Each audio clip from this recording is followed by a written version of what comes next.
आज हम जानेंगे दूध में कोलगेट क्यों डालें, कुकर में पानी हो जाने पर बाहर कैसे निकालें और घर में ही रखे हुए सामान से फर्टिलाइजर बना के रेडी करने वाले हैं। उबलते हुए दूध में चम्मच डालेंगे और बहुत सारे हम यहाँ पर चने को छीलेंगे, वो भी सेकंड में।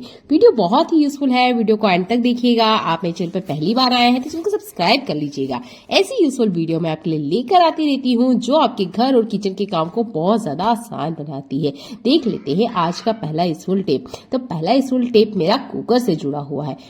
जल्दीबाजी में हम मेजर के हिसाब से पानी नहीं डाल पाते हैं, कभी कभार पानी ज्यादा हो जाता है। तो देखिए यहाँ चावल तो पक चुके हैं पर पानी ना थोड़ा ज्यादा हो चुका है। अगर मैं इस पानी को निकालती हूँ तो चावल का जो स्वाद है वो कम हो जाएगा और अगर हम इस चावल को बार बार चलाएंगे तो चावल खराब हो सकते हैं। तो आपने क्या करना है, कुकर का सीटी निकालना है और इस तरीके से कुकर को उल्टा कर देना है। ध्यान रखना है आपने कुकर को थोड़ा ठंडा होने देना है, एकदम गर्मा गर्म कुकर पे ये काम नहीं कीजिएगा। तो यहाँ पर इस तरीके से जितना पानी है ना एक्स्ट्रा वो निकल आएगा और इस पानी को आप पी भी सकते हैं। ये आपकी हेल्थ को बहुत ज्यादा फायदा करता है। इस तरीके से सारा पानी बाहर आ जाएगा। आप इस चावल को फिर से 15 से 20 सेकंड के लिए गैस पे रख दीजिए। आपका चावल वापस वैसे ही सेट हो जाएगा जैसे कि नॉर्मल चावल हमारे बनते हैं। है ना कमाल का है। तो इस तरीके से आप चावल को ठीक कर सकते हैं। किचन में काम करते हुए हमारी बहुत सारी सब्जियों का कचरा निकलता है। मैं सब्जियों के कचरे को बिल्कुल नहीं फेंकती हूँ, इस तरीके से एक बकेट में डाल देती हूँ। रात भर के लिए इसमें पानी रहने देती हूँ।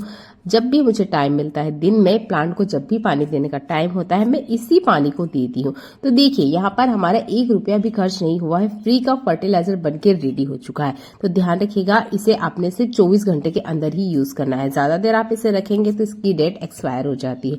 तो ये घर में होममेड फर्टिलाइजर है, इसके लिए आपको पैसा खर्च नहीं करना है। बस इसी बात का आपको ध्यान रखना है, बहुत लॉन्ग टाइम तक इसे नहीं रखना है और इसमें खाने का जूठन नहीं डालना है। जो कटी हुई सब्जियों का कचरा होता है वही आपने यूज करना है। प्याज, लहसुन, हरा धनिया, पालक, मेथी, जो भी आप हरी सब्जी लेकर आते हैं उसकी जो कटिंग का कचरा बचा हुआ है वही आपने इसमें ऐड करना है। मैंने तो आज तक कभी कोई फर्टिलाइजर खरीदा ही नहीं है। अगर आप भी इस चीज पे पैसा खर्च करते हैं तो एक बार इस ट्रिक को यूज करके देखिए, आपके प्लांट की हेल्थ बहुत अच्छी रहेगी। आपको पैसा खर्च नहीं करना पड़ेगा और ये फ्री का जुगाड़ है। आप जब गीला कचरा कचरे में फेंकते हैं तो यकीन मानिए ना वो डिकम्पोज होता है ठीक से और उल्टा सड़ गल जाता है, जो कि कभी किसी काम में आता ही नहीं है। पर इन चीजों का हम यूज कर सकते हैं और बाहर से खर्च होने वाले फर्टिलाइजर के पैसे को बचा सकते हैं। आई होप ट्रिक आपको पसंद आती है। देख लेते हैं आज का अगला यूजफुल हैक। ये जो लोहे की कढ़ाई होती है ना, हम इसे कितना भी क्लीन कर ले पर जब हम क्लीन करके रख देते हैं तो आपने देखा होगा इसके ऊपर ना जंग के निशान आ जाते हैं। तो आपने 1 से 2 बूंद यहाँ पर तेल लेना है और इसके बाद में आपने कॉटन का कपड़ा ले लीजिए या टिश्यू पेपर ले लीजिए। इसके बाद में इसे वाइप करना है। आप देखेंगे इसके ऊपर से इतना सारा जंग निकल के आता है। स्पेशली जो लोहे के बर्तन होते हैं इस पे जंग होता ही है और अगर आप लोहे का बर्तन क्लीन करके रख रहे हैं तब भी आपने इस ट्रिक का यूज करना है। बस 2 से 3 बूंद ही आपको यहाँ पे तेल लेने वाले हैं जो कि नॉर्मल कुकिंग ऑयल होता है और इस तरीके से आप वाइप कीजिए। देखिए बहुत सारा जंग बाहर आ जाएगा और ऐसा करने से इसमें जो जंग लगने की प्रोसेस है वो बंद हो जाती है। तो जब भी आप लोहे का बर्तन रख रहे हो या खाना बनाने से पहले यूज कर रहे हो तो स्पेशल इस ट्रिक को जरूर यूज कीजिएगा। मेरी कढ़ाई में तो काफी सारा जंग लगा हुआ है, बस मैंने आपको वाइप करके दिखाया है। देखिए कितना सारा जंग ना इसमें से बाहर आया है। तो इस ट्रिक को भी आप यूज कीजिएगा। आजकल जो मार्केट में मेलिंग बैग आ रहे हैं ये बहुत अच्छी क्वालिटी के होते हैं, मुझे तो बहुत अच्छे लगते हैं। तो मैं इसे कभी भी नहीं फेंकती हूँ, मैं इसका यूज करती हूँ। तो देखिए ये काफी ज्यादा सॉफ्ट होते हैं, ना तो ये पूरी तरीके से पेपर होता है ना ही ये पूरी तरीके से प्लास्टिक होता है, मिक्स होता है, इसलिए इसका आप यूज कर सकते हैं। तो देखिए इसका यूज मैं जिस तरीके से ले रही हूँ ऐसे आप भी यूज कर सकते हैं। तो इसकी जो फीते हैं वो हमने काट लेना है, नीचे से भी हमने इसको कट कर लेना है, बीच में से एक कट लगाना है। आप देखेंगे एक लंबी सी स्ट्रिप इसमें निकलती है। अगर आप सिलाई करती हैं तो अच्छे से इसको और डिजाइन कर सकती है। तो नॉर्मल मैं इसका यूज करती हूँ घर में चीजों को ऑर्गेनाइज करने के लिए। किसी भी जगह पर आप कोई चीज रखते हैं, मान लीजिए मिक्सर रखते हैं या कोई फ्लावर पॉट रखते हैं तो उसके बेस में भी आप इसे लगा सकते हैं। यूज एंड थ्रो है तो इसे वेस्ट समझने से बदले इस तरीके से आप यूज कर सकते हैं। आज मैं इसको अलग तरीके से यूज कर रही हूँ। तो आज मैंने इसे किचन की बर्तन जाली में यूज किया है, क्योंकि बर्तन जाली में हम डायरेक्ट जब बर्तन रखते जाते हैं तो आपने देखा होगा इसके ऊपर दाग धब्बे तो होते ही हैं, साथ में धूल भी इकट्ठा हो जाती है। फिर क्या होता है कि हमें वीकेंड पे या महीने में पूरे को क्लीन करना होता है। तो आप इस तरीके से मेलिंग बैग का यूज कर सकते हैं घर में सामान रखने वाली जगह के बेस के लिए। ये ट्रिक बहुत ही यूजफुल है, आपको पूरी जगह क्लीनिंग करनी नहीं पड़ेगी, बस आपने इस पेपर को हटाना है और आपका जो क्लीनिंग का काम है ना वो आसान हो जाएगा। तो इस ट्रिक को आप भी यूज करके देख सकते हैं। हम महिलाओं को किचन में बर्तन का कलेक्शन करना बहुत ज्यादा पसंद है, तो मेरे पास भी ना कुछ इस तरह की छोटी छोटी प्लेट है। जब मैं इन्हें बर्तन जाली में सेट करती हूँ तो एक निकालती हूँ, उसके पीछे 2-4 आ जाती है, या बर्तन जाली में से ये बार बार गिरती रहती है। इसी तरीके से बहुत सारी कटोरी वगैरह भी होती है, तो इसको अरेंज करने की बड़ी दिक्कत होती है। तो मैं तो इसे बर्तन जाली में कभी सेट नहीं करती हूँ। मैं जो तरीका यूज करती हूँ आप उसे यूज करके देख सकते हैं। तो हमारे घर में ना ऐसी टोकनी बहुत सारी होती है, तो बस इस टोकनी में ना आपने ये प्लेट और कटोरियों को रख देना है। जब आपने निकालना है तब आप पूरी की पूरी टोकनी निकाल लीजिए। यहाँ पर मैंने एक ही साइज के बर्तन रखे हैं, आप चाहे तो अलग साइज के भी इसमें मिक्स कर सकते हैं। तो मेरे पास और भी ऐसी एक्स्ट्रा चीजें हैं।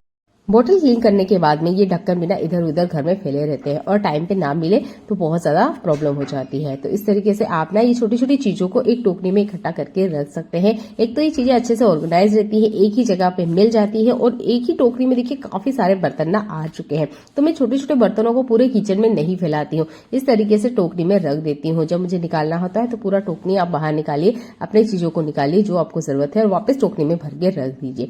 तो देखिए एक ही टोकरी में काफी सारे बर्तन आ चुके हैं। जो बर्तन जाली है वो थोड़ी सी खाली लगती है, अगर पूरे को ही हम सेट कर देंगे तो पूरा बर्तन जाली तो भरा रहता ही है, एक बर्तन के पीछे 2-4 बर्तन भी गिर जाते हैं, कभी कभार ही सही पर ऐसा होता जरूर है। तो मैं जितना हो सके बर्तन जाली को खाली रखने की कोशिश करती हूँ, और इस तरीके से टोकनी में छोटे छोटे बर्तनों को ऑर्गेनाइज करके रखती हूँ। ट्रिक आपको पसंद आती है तो वीडियो को लाइक कर दीजिएगा, और अगर आपको भी ये पसंद आया है तो अपनी लाइफ में अपना के देखिएगा, कोई बुरी बात नहीं है। छोटी सी छोटी चीजों को अच्छे से ऑर्गेनाइज आप कर सकते हैं। अगले यूजफुल हैक में मैं चने के बारे में बात करूंगी। तो जैसे ये अभी विंटर सीजन चल रहा है और एंडिंग में ना ये चना बहुत ज्यादा आ रहा है, खाने में भी बहुत ज्यादा स्वादिष्ट होता है, पर इसको छिलने का काम बड़ा ही ज्यादा टाइम लेता है, जिसकी वजह से हम ज्यादातर क्या करते हैं, मार्केट से छिले हुए ही चने ले आते हैं। तो देखिए नॉर्मल जो चना है वो आपको 50 से 60 रुपए पर केजी मिल जाएगा, पर छिला हुआ अगर चना लेके आते हैं ना तो आपको डबल प्राइस देना होता है। तो कोशिश कीजिएगा जब भी आप चना लेकर आते हैं तो इस तरीके का चना लेके आए, जो कि पोपट भी कहा जाता है। तो इस तरीके से आप लेकर आएंगे तो इसे छिलने में आसान होती है। पूरा का पूरा छड़ ले आएंगे तो एक तो वो वजन बहुत ज्यादा होता है, दूसरा वो छड़ हमारे काम आती नहीं है। तो आप ना इस पोपट को इस तरीके से पकड़िए, जैसे कि मैंने पकड़ा है, बीच में से दबाएं, ये आराम से ना खोल जाती है। तो देखिए आपको इसको आगे पीछे कहीं से नहीं दबाना है, बस बीच में से आपने इसे प्रेस करना है और दाना ना बहुत आसानी से बाहर आ जाएगा। मैं फिर से आपको दिखा देती हूँ। इस तरीके से आप इसे पकड़िए और इसके ना बीच वाले हिस्से को हमने दबाना है, आगे पीछे दोनों तरफ कहीं नहीं दबाना है, बस बीच में आप हल्का सा प्रेस करिए और ये देखिए बहुत आसानी से ना ये खुल गया है। ये सिंपल सा ट्रिक है, बस आपने इसी को फॉलो करना है और जितने भी चने हैं ना वो बहुत आसानी से कम टाइम में ज्यादा छिल जाएंगे। आई होप ये ट्रिक आपको पसंद आती है, आप इसे यूज करेंगे, और आपको मेरा ट्रिक पसंद आता है तो जरूर वीडियो को लाइक कर दीजिएगा। अगर आपको लगता है कि ये काम भी बहुत ज्यादा टाइम लेता है तो मैं नेक्स्ट वीडियो में इससे भी आसान ट्रिक आपके लिए लेकर जरूर आऊंगी। हमने यहाँ पर एक बाउल लिया है और उसमें मैं ले रही हूँ 3 चम्मच कच्चा दूध। हमने यहाँ पका हुआ दूध नहीं लेना है, कच्चा दूध लेना है। और इसके बाद में हम इसमें कुछ चीज ऐड करने वाले हैं जिससे एक बहुत असरदारक रेमेडी बनके रेडी होने वाली है। तो यहाँ पर मैंने लिया है कोलगेट। 3 चम्मच कोलगेट में 1/4 हिस्सा इतना हमने कोलगेट ऐड करना है, यानी कि 3 चम्मच मैंने दूध लिया है और चम्मच का 1/4 हिस्सा मैंने यहाँ पे कोलगेट लिया है। अच्छे से इसको मिक्स करना है। अगर आपके पास व्हाइट वाला है तो बहुत अच्छी बात है, मेरे पास व्हाइट वाला नहीं था, फिलहाल मैं इसी का यूज करके मैंने आपको बताया है। तो ये देखिए ये एक बहुत ही अच्छी रेमेडी बनके रेडी हो चुकी है। इसका यूज करेंगे हम हमारे हाथ पैरों की गंदगी निकालने के लिए। जैसे ही ठंड का एंडिंग होता है, मेरे हाथ तो इतने ज्यादा खराब हो जाते हैं कि सच्ची में देखने का मन ही नहीं करता है, पर क्या करें, हाथ है तो क्लीन करना भी बहुत ज्यादा जरूरी है। तो जो हाथ पैर होता है ना, इनकी स्किन बहुत ज्यादा रफ हो जाती है ठंड के एंड में। तो आपने क्या करना है, इस रेमेडी को रेडी करना है और हल्के हल्के से अपने हाथ पैरों की अच्छे से मसाज करनी है। ये जो फिंगर वाले हिस्से हैं ना, इसमें तो इतनी ज्यादा गंदगी इकट्ठा हो जाती है कि क्या ही कहने। तो आपके हाथ भी इसी तरीके से ड्राई रहते हैं या बहुत ज्यादा हाथों में गंदगी इकट्ठा हो जाती है, तो इस रेमेडी को आप ट्राई आउट करके देखिएगा।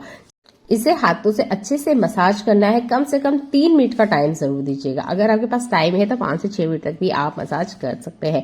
कोलगेट अपना काम करेगा, दूध अच्छे से रंगत निखारता है। तो इस तरीके से ना आप अपने हाथ पैरों की जितनी भी गंदगी है ना आप अच्छे से क्लीन कर सकते हैं। अगर कुनी वगैरह बहुत ज्यादा काली हो जाती है, ठंड के सीजन में पैरों की कुनी है बहुत ज्यादा काली हो रही है, तो इस ट्रिक को आप यूज कीजिएगा।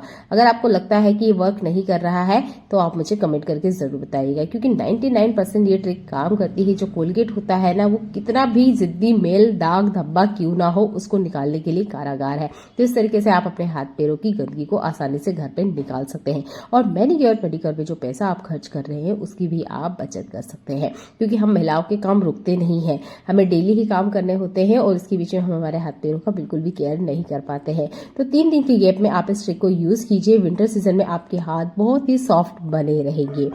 जब भी हम दूध को बॉईल करते हैं जरा सी नजर हटती रहेगी, दूध उफान करके बाहर आ जाता है। इसके बाद में हमने बहुत ज्यादा किचन काउंटर को क्लीन करना पड़ता है, क्योंकि दूध के जो दाग धब्बे होते हैं वो आसानी से निकलते भी नहीं है।